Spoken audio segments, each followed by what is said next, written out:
इस लेक्चर में financial accounting and corporate reporting से एक एग्जाम क्वेश्चन सॉल्व करते हैं। तो सबसे पहले क्वेश्चन की रिक्वायरमेंट रीड करते हैं। क्या कह रहे हैं, the weighted average cost of boring find करनी है हमें अरम लिमिटेड की। तो क्वेश्चन को रीड कर लेते हैं। अरम limited began construction of a qualifying asset on 1 January 19 for which the company has utilised general borrowing. तो बिल्कुल जैसे कि हमारी रिक्वायरमेंट ही weighted average cost of borrowing थी, तो ये हम किस में फाइंड करते हैं, जनरल बोरिंग में।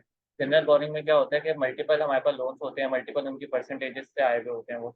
तो एक हम वेटेड एवरेज रेट फाइंड करते हैं। तो इसमें हमें बता रहे हैं का द कंपनी हैड ₹15 मिलियन का लोन, एक लोन बताया हुआ 15 मिलियन का, जिसकी परसेंटेज है 77% के हिसाब से। फिर एक लोन बताया हुआ 8.5% का, उसका 5% है। और फिर 19 मिलियन का लोन है जो कि 10% के हिसाब से। तो इसको एक हमने फॉर्मेट अंडरस्टैंड किया था कि लोन की टाइप, तो लोन की अमाउंट, फिर लोन के अमाउंट को मंथ आउटस्टैंडिंग से मल्टीप्लाई कराएंगे, तो हमारे पास लोन आउटस्टैंडिंग की अमाउंट आ जाएगी। इस लोन आउटस्टैंडिंग को रेट से जो मल्टीप्लाई कराएंगे, तो हमारे पास सिंपल इंटरेस्ट की अमाउंट आ जाएगी।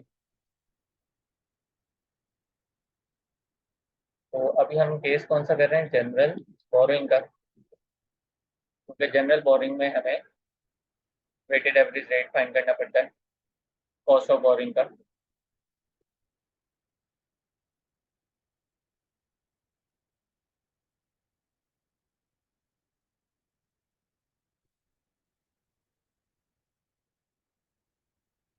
तो लोन कितने टाइप्स के हमें दिए हुए थे, एक लोन 15 मिलियन का था, एक 8.5 का था, और 19 का। लोन के टाइप मतलब 1 2 3 ऐसे कर देते हैं कि 3 टाइप्स के हमें लोन दिए गए।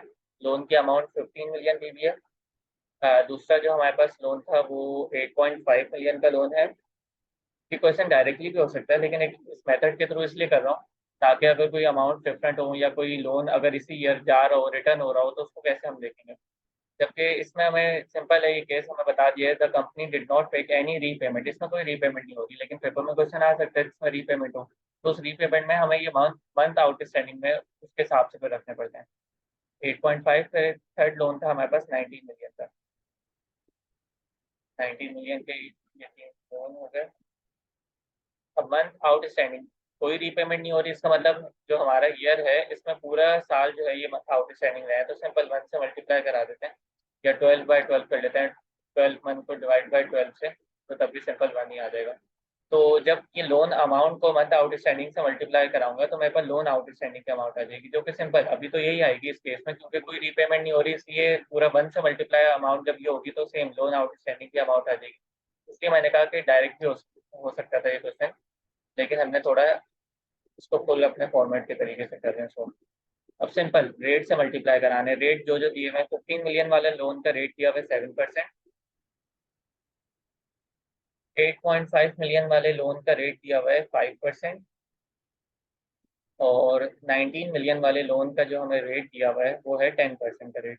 यहाँ रख लेंगे 10% का रेट। तो लोन की अमाउंट को, लोन आउटस्टैंडिंग का अमाउंट को रेट से मल्टीप्लाई कराते हैं, तो हमारे पास क्या आता है, इंटरेस्ट की अमाउंट आ जाती है।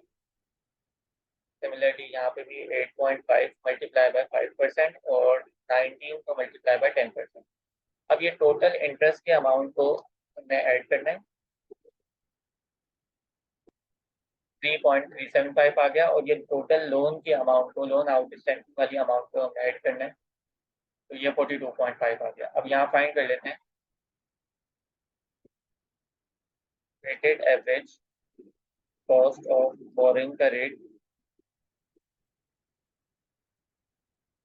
3.375 को डिवाइड कराने 42.5 से, तो हमारे पास रेट आ जाएगा 3.375 डिवाइड बाय 42.5। तो अगर इसको परसेंटेज वाइज देखा जाए, कंट्रोल H P, तो और अगर इसको पॉइंट में देखा जाए, control H K,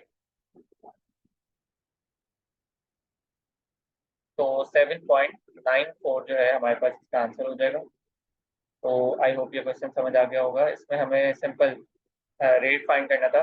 question paper में जो है काफ़ी इस तरीके के एमसीक्यूज आते हैं, 2 मार्क्स के लिए भी, 3 मार्क्स के लिए भी, जिसमें हमें सिंपल सा एक रेट फाइंड करना होता है।